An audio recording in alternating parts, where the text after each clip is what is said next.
There you go. Good.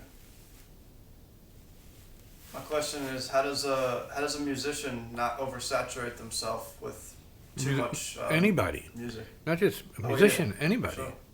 Well, you need to know you've received enough input, influx, to know what's right for you. Now, when you don't have that sense, you're in trouble.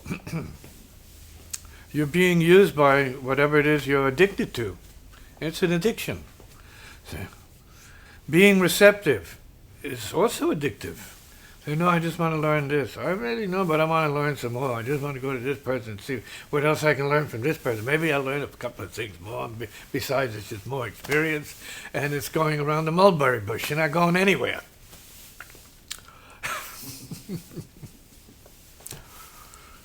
Same with women and boys, men and men relative to women and girls. She's going around the mulberry bush. Right?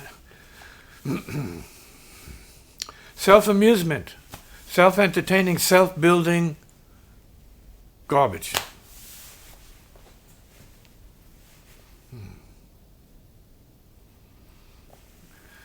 So if 1 hour is not enough, maybe a year is enough.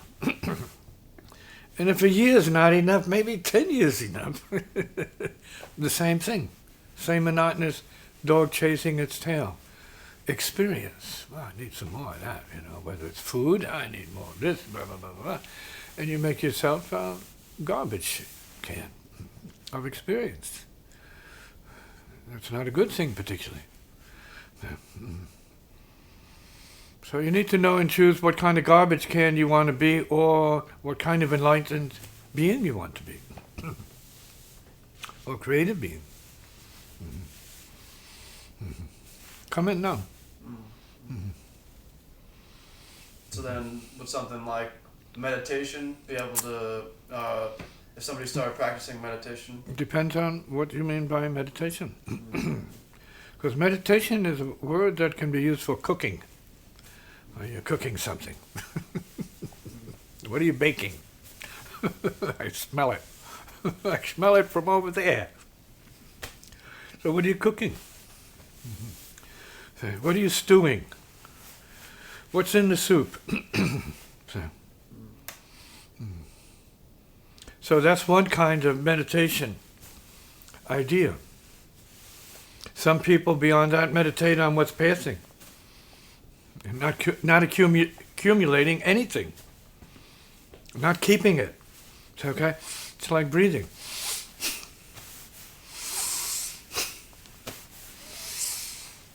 Letting it go. In and gone. That's what we are born to do. Take in and release. And to be happy, to be alive, to be existing. Balanced. In, out. Take it on, throw it in the garbage. And we're talking about stuff that you don't need. That is garbage, but sometimes you need a whack in the head or some kind of breakdown of some sort, and then you get that, well, it was overdone. Right? Like everybody else. Always hanging on to what is not needed. Of course, when we're talking about enlightenment practice, then what you're learning is you need to liberate from what you need to use. Liberate from it. You need to liberate from mommy, from brother, from father. It's not to kill anybody, it's liberating them from your self-neuroses. So it's a process of continual compassion, sharing. Right? Light sharing. If they call you and they need you, it's up to you. See what you need to do. So how much you can do, then let it go. Boom. Yeah. And if they keep calling you, then you got to make have a decision. Well, where's the rest of your life going? Is it that? Can they live without you being there to pamper or baby them or whatever it might be that is part of the family programming? Individual has to determine that. If you have a mom that needs you, as I did, I wasn't with her enough in some ways, But I've spent enough time, whether I feel by my circumstance, from where I was at the time, and I spent enough quality time with her on the phone to let her know that we were together, as all children should be with their mom, together, open, not fighting with them in disagreement because, you know, our egos are so altogether huge, right? Can't handle difference between family members or whatever. It's all good. Let it be all good. Let everybody be to themselves and keep their peace, and as needed, you keep your phone available and you talk and you share. But that's their business, and you have to take care of what your business is if you know what that is. You have to keep on your path, and they have to keep on their path. And we should not use each other to prevent ourselves from being true to our path. So then, in a sense, I mean, it sounds like a useful thing is to have a clear sense of where you want to be, of what you want to be doing. No doubt. You should know what you have to do in terms of your purpose and your mission. Going back to the spiritualist dictum, you know, you're here to progress. Progress. Thou shalt progress. See? Not regress. See? Or just digress. You know, progress. See? I'm not saying you have to climb mountains. That may not be progression. That might be a digression or maybe a regression, depending. Especially if you don't make it.